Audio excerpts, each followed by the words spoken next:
नमस्कार दोस्तों। विश्व के प्राय सभी देश अपने यहाँ राष्ट्रीय उत्पादन या राष्ट्रीय आय की गणना के लिए जीडीपी जानने का तरीका अपनाते हैं। हमारे देश में जीडीपी की गणना सेंट्रल स्टेटिस्टिक्स ऑफिस के द्वारा की जाती है, लेकिन लोग जीडीपी या जीएनपी में अंतर को समझने में कंफ्यूज हो जाते हैं। जीडीपी का फुल फॉर्म है ग्रॉस डोमेस्टिक प्रोडक्ट या सकल घरेलू उत्पाद, जबकि जीएनपी का फुल फॉर्म है ग्रॉस नेशनल प्रोडक्ट या सकल राष्ट्रीय उत्पाद। इस वीडियो में मैं इन्हीं दो टर्म्स का विश्लेषण करूंगा। सामान्य रूप से एक वर्ष में किसी देश के द्वारा अंतिम रूप से बनाई गई वस्तु एवं दी गई सेवा को उस देश का जीडीपी कहा जाता है। विश्व के सभी देशों के बीच आर्थिक स्थिति की तुलना करने के उद्देश्य से इसे यूएस डॉलर के रूप में दर्शाया जाता है। यदि डिटेल में देखें तो जीडीपी में सभी ऑफिशियल इनकम और प्रॉफिट, कुल खपत, इन्वेस्टमेंट, गवर्नमेंट परचेज और नेट प्रॉफिट को जोड़ा जाता है।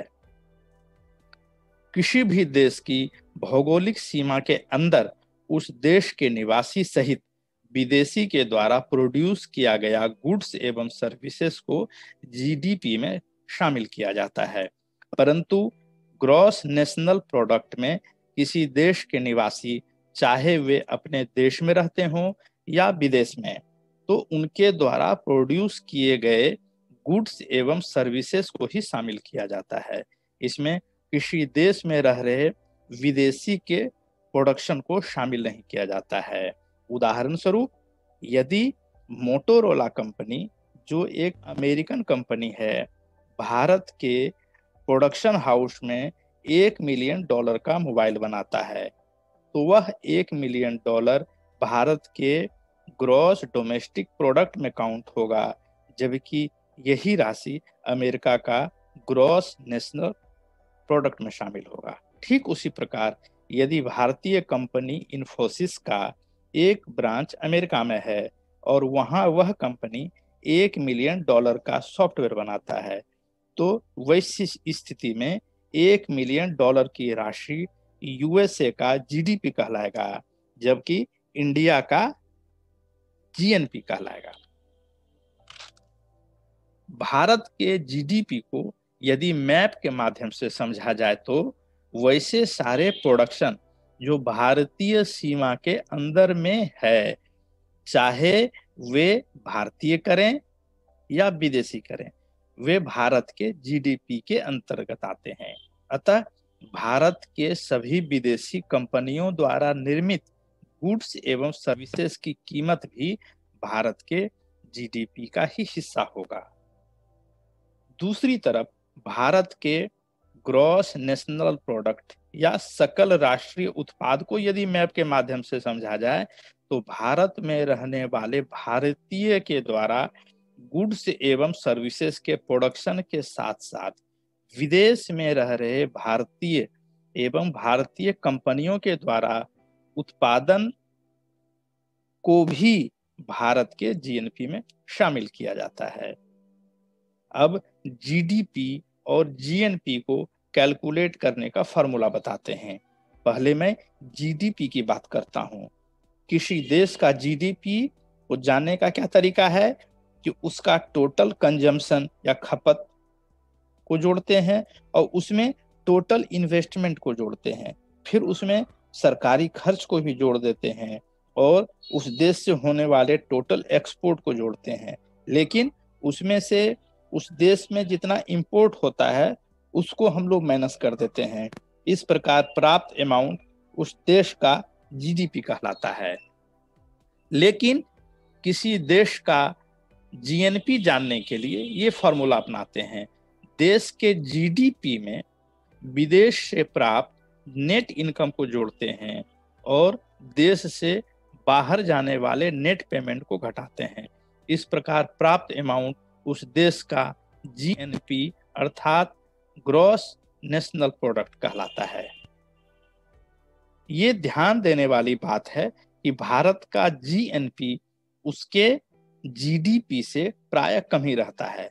ऐसा क्यों होता है, इसके बारे में जानते हैं। जीडीपी में देश की सीमा के अंदर भारतीय एवं भारत सरकार द्वारा उत्पादित गुड्स एवं सर्विसेज की वैल्यू के साथ साथ भारत के अंदर स्थित विदेशी कंपनियों के आय व वेतन भी जुड़े होते हैं।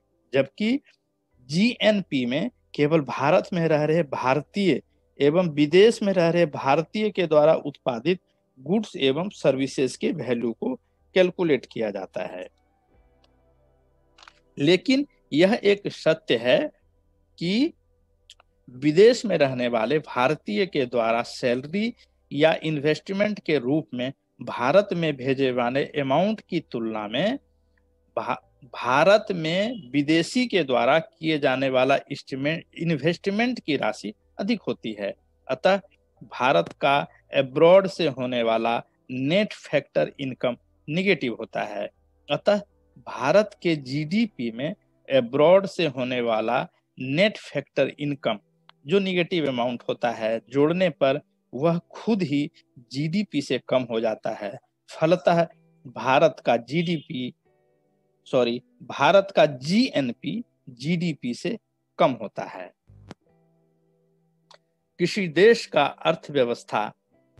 किसी देश का जीडीपी उस देश की अर्थव्यवस्था की तस्वीर को बयां करता है। इसका अर्थ यह हुआ कि जिस देश का जीडीपी अधिक होगा वहां एम्प्लॉयमेंट रेट अधिक होगा, लोगों का वेतन वहां ज्यादा होगा और स्टॉक मार्केट में तेजी का दौर रहेगा। साथ ही वैसे देश में इन्वेस्टर ज्यादा आकर्षित होंगे। आईएमएफ के ताजा आंकड़े के अनुसार वर्ष 2021 में भारत में जीडीपी में 11.5% का ग्रोथ होगा। 2021 में डबल डिजिट में ग्रोथ करने वाला भारत विश्व का एकमात्र देश रहने वाला है। इसी वर्ष में चीन का ग्रोथ रेट 8.1%, स्पेन का ग्रोथ रेट 5.9% एवं फ्रांस का ग्रोथ रेट 5.5% रहेगा। आशा करता हूं कि ये वीडियो आपको पसंद आएगा। आपके कमेंट्स एवं सुझाव का हमें इंतजार रहेगा। आपका दिन शुभ हो। जय हिंद।